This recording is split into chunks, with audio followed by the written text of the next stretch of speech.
Student, मैं आपके teacher स्वागत करती हूँ आप सबका आज की कक्षा में। आशा करती हूँ आप सब स्वस्थ होंगे, मस्त होंगे और अपनी अपनी पढ़ाई में व्यस्त भी होंगे। और हम आज एक नया पाठ शुरू करने जा रहे हैं। तो पाठ का नाम है दोहे कविवर बिहारी लाल के। तो हम आज करने जा रहे हैं बिहारी लाल के दोहे। पाठ परिचय। काव्य हमारे जीवन का, प्रेम का, मिलन का, विरह का एक अटूट हिस्सा है। तो काव्य जो होता है, कविता बनाना, ये हमारे जीवन का एक अटूट हिस्सा है। इसके बिना जीवन अधूरा है। समय समय पर कई कवियों एवं रचनाकारों जैसे सूरदास, कबीरदास, रसखान, मीराबाई, प्रेमचंद, महादेवी वर्मा आदि कितने ही लोगों ने ईश्वर की जीवन की व्याख्या गीतों, दोहों, पदों के माध्यम से बहुत ही मार्मिक ढंग से की है। कविवर बिहारी लाल जी भी उनमें से एक हैं। अधर धरत हरि के परत, ओठ डिटी पट ज्योति, हरि बांस की बांसुरी, इंद्रधनुष रंग होती। तो यहाँ पे जो तारीफ की जा रही है वो भगवान श्री कृष्ण की जा रही है कि भगवान श्री कृष्ण जो होते हैं वो इतने सुंदर हैं, वो इतने मनमोहक हैं। उनके वस्त्र, उनकी ज्योति, उनके जो शरीर का वर्ण है वो इतना सुंदर है कि हरी रंग की एक बांस, सिंपल सी एक बांस की बांसुरी भी उनके होठों पे जब रखी जाती है तो इंद्रधनुष के रंगों के समान बहुत ही सुंदर, अति प्रिय दिखाई देने लगती है। तो यहाँ पे जो विशेषता बताई गई है वो श्री कृष्ण की बताई गई है।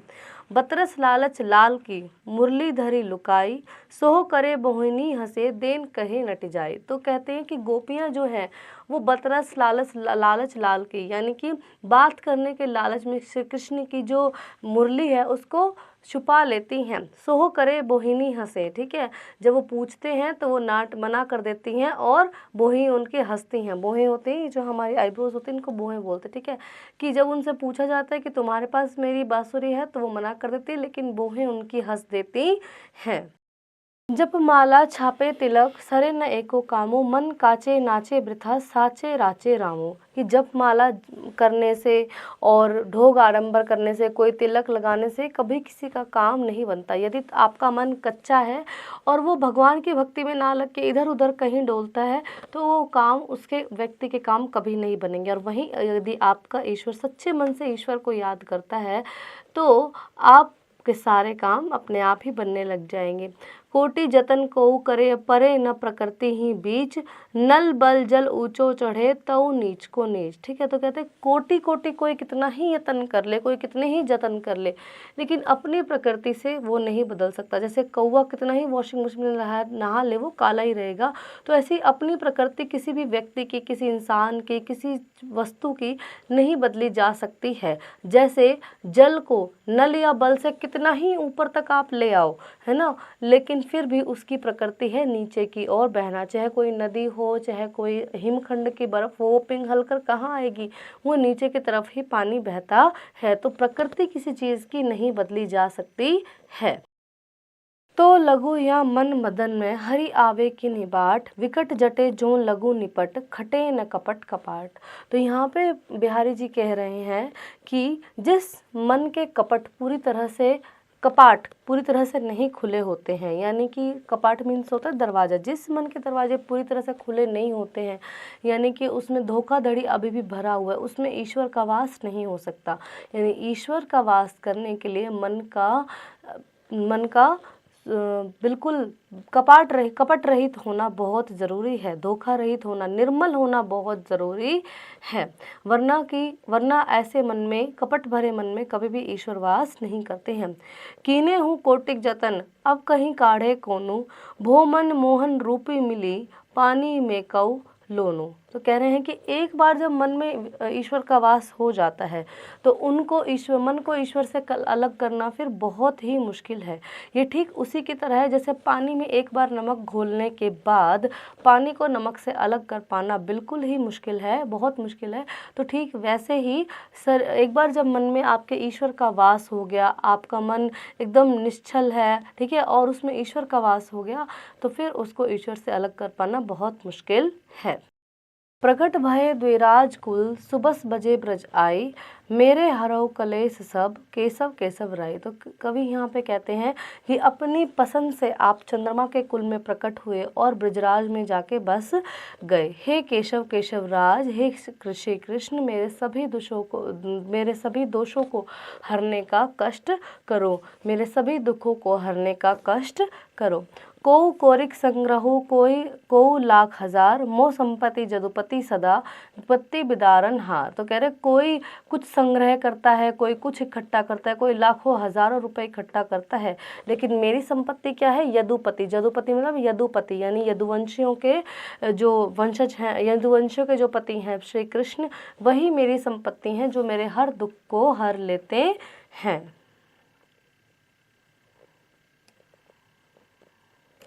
कवि परिचय। कवि बिहारी लाल हिंदी साहित्य के रीतिकाल के प्रसिद्ध कवि रहे हैं। इनका जन्म संवत 1595 ईस्वी को ग्वालियर में हुआ।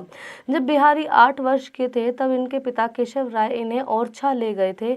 उनका बचपन बुंदेलखंड में बीता। ये मूलतः श्रृंगार रस के कवि थे। उन्होंने सौंदर्य, प्रेम, श्रृंगार एवं भक्ति से परिपूर्ण काव्य रचना की है।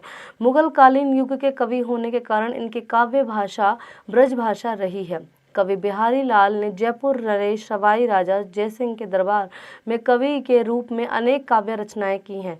इनकी एकमात्र रचना बिहारी सतसई है, जिसमें 719 दोहों का संग्रह है। इनकी जो पुस्तकें हैं वो बिहारी सतसई, बिहारी दोहे, बिहारी लाल के 25 दोहे। बिहारी की भाषा साहित्यिक ब्रज भाषा है।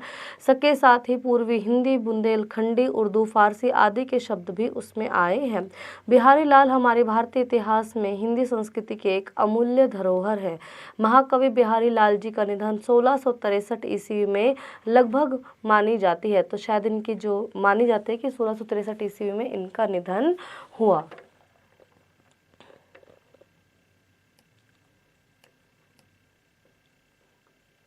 शब्दार्थ। विपत्ति, विपदा, ज्योति, ज्योति, कपट, धूर्त, कपाट, दरवाजा, मुरली, बांसुरी, कलेश, झगड़ा।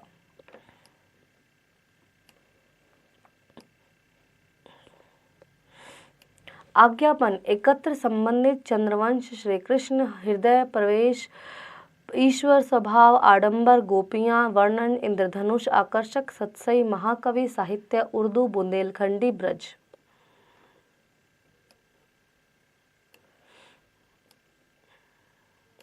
मानक वर्तनी का बदला स्वरूप। प्राचीन, नवीन। इंद्रधनुष, इंद्रधनुष, असंभव, असंभव, चंद्रवंश, चंद्रवंश, भक्ति, भक्ति, बंद, बंद।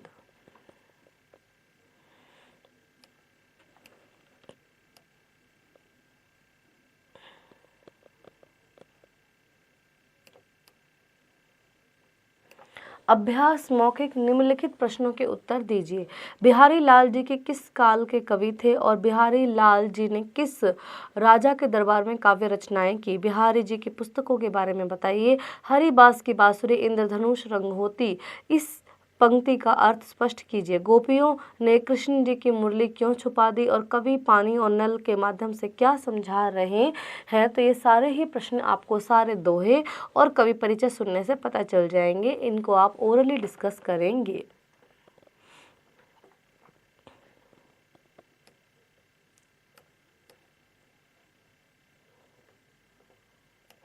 लिखित। दिए गए वाक्यों को पढ़कर सही 2 डॉट कुछ इस तरह और 2 डॉट गलत पे 2 डॉट कुछ अलग तरह से आपको लगाने हैं। सभी श्री कृष्ण से प्रेम व भक्ति करते हैं। तो जी हाँ, बिल्कुल। बिहारी लाल जी को कोई नहीं जानता? नहीं, ऐसा नहीं है, उनको बहुत लोग जानते हैं। बिना दिखावे के कोई पूजा नहीं हो सकती। दिखावे के बिना ही पूजा होती है, ये गलत है। छल कपट से हम ईश्वर को नहीं पा सकते? बिल्कुल नहीं पा सकते। कृष्ण की बांसुरी की धुन के सभी दीवाने थे? बिल्कुल। और बिहारी जी श्रृंगार रस के कवि हैं? एकदम सही।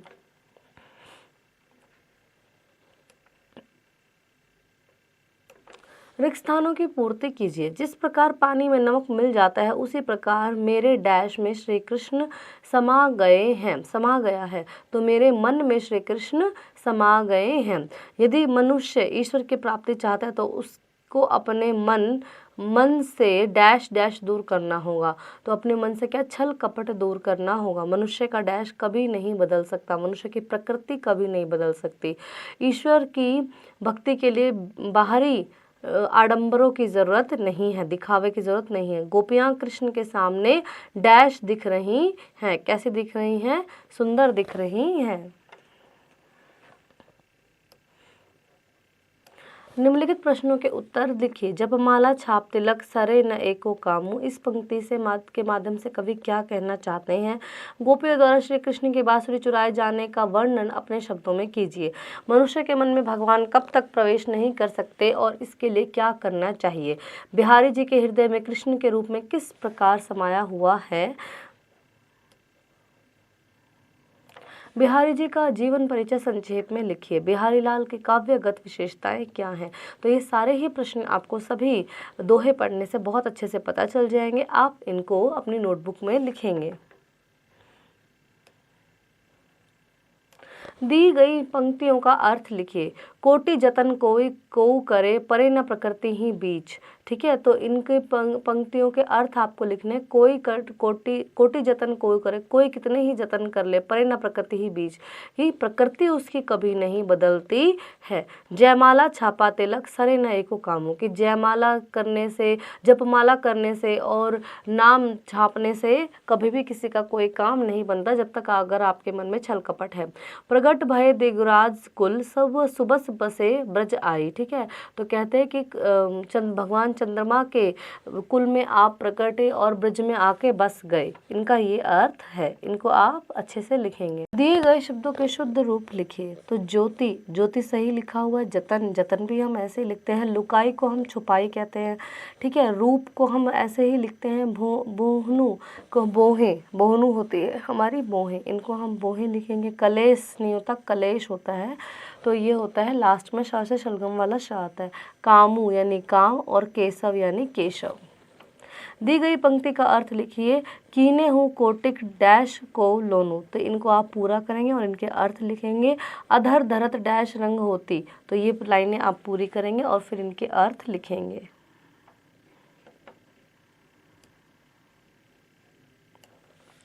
उड़ान अपने मन की। जीवन में ईश्वर की भक्ति करना क्यों आवश्यक है और भक्ति काल के कवि कौन से हैं तथा उनके काव्य की क्या विशेषताएं हैं? तो आप ये पाठ से उत्तर देखकर इनके ढूंढकर लिखेंगे।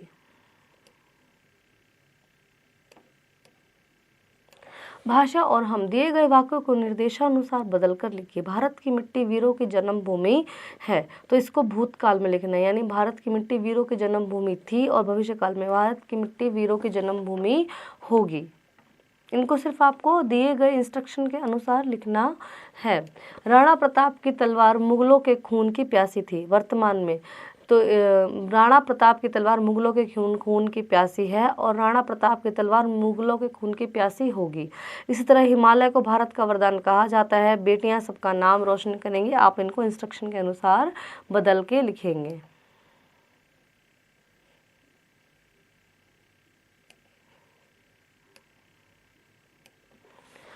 निम्नलिखित वाक्यों को शुद्ध करके लिखिए। रमेश ने नया खरीदा स्कूटर। रमेश ने नया स्कूटर खरीदा। लड़कों को परीक्षा पास कर लिया। लड़कों ने परीक्षा पास कर ली। अच्छा बच्चा झूठ नहीं बोलते। अच्छे बच्चे झूठ नहीं बोलते। इनको शुद्ध करके ही लिखना है। मैंने मेरा काम कर लिया। मैं रोज़ पढ़ने के लिए जाया करती थी। तो इनको आप शुद्ध करके लिखेंगे। दिए गए शब्दों का वर्ण विच्छेद कीजिए। परिश्रम, प जमा अ जमा छोटी ई र, उसके बाद श्र को हम दो अलग अलग वर्णों से मिलाकर बनाते हैं, जिसमें कि होता है श से शुल्गम वाला श और र। ठीक है, उसके बाद म प्लस अ। इस तरह से आप इनका वर्ण विच्छेद करेंगे। प्रतिज्ञा, प जमा र, उसके बाद छोटी ई त, देन ज्ञा को हम ज और यहाँ मिलाकर बना कहते हैं और आ का डंडा। प्रतिभा, स्पर्धा, क्षमता आप स्वयं से वर्ण विच्छेद करके लिखेंगे। तत्सम शब्द, संस्कृत के वे शब्द जो ज्यों के त्यों हिंदी में प्रयुक्त होते हैं उन्हें तत्सम शब्द कहते हैं। तद्भव शब्द, तत्सम शब्दों के परिवर्तित होकर हिंदी में प्रयुक्त होने वाले शब्दों को तद्भव कहते हैं।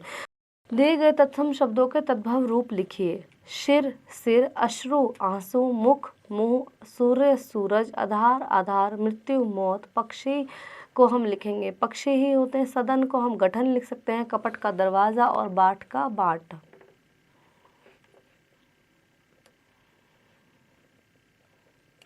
दिए गए शब्दों के लिंग पहचान कर लिखिए। तो इनके लिंग, पलक, हमारी ये जो पलक होती है इसका लिंग क्या होता है, ये स्त्रीलिंग होता है। अधर, अधर मीन्स होता है होठ, स्त्रीलिंग होते हैं।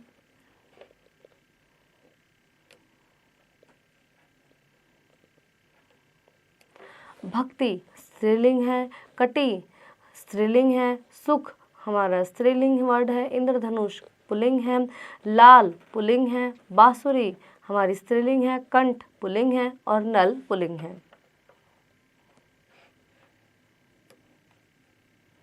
कवि बिहारी लाल की भांति मीराबाई और सूरदास ने भी श्री कृष्ण भक्ति के दोहे तथा पद लिखे हैं।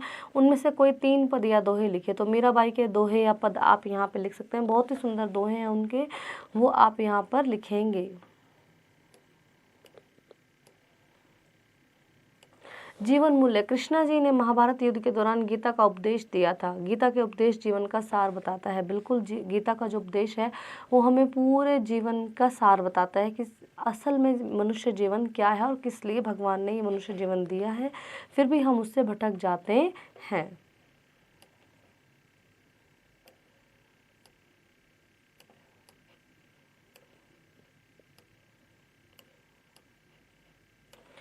रचनात्मक कार्य, ईश्वर की भक्ति करना क्यों आवश्यक है? आस्तिक और नास्तिक मनुष्य में क्या अंतर होता है? संकट के समय मनुष्य किसको पुकारता है? खोज कर लिखिए। किसी शिक्षाप्रद कहानी का नाम उसकी शिक्षा सहित बताइए। इंटरनेट के माध्यम से कालिदास ने कौन सा ऐसा मूर्खतापूर्ण कार्य किया जिसके कारण आज भी उनका नाम, उनकी कहानी इतिहास में प्रसिद्ध है? इंटरनेट ने खोज कर कक्षा में सुनाई है। तो आप ये ज़रूर से इंटरनेट से खोज के अपनी कक्षा में डिस्कस करेंगे। आशा करती हूँ आपको यह पाठ अच्छे से समझ आया होगा और अब आप इसका अभ्यास करेंगे।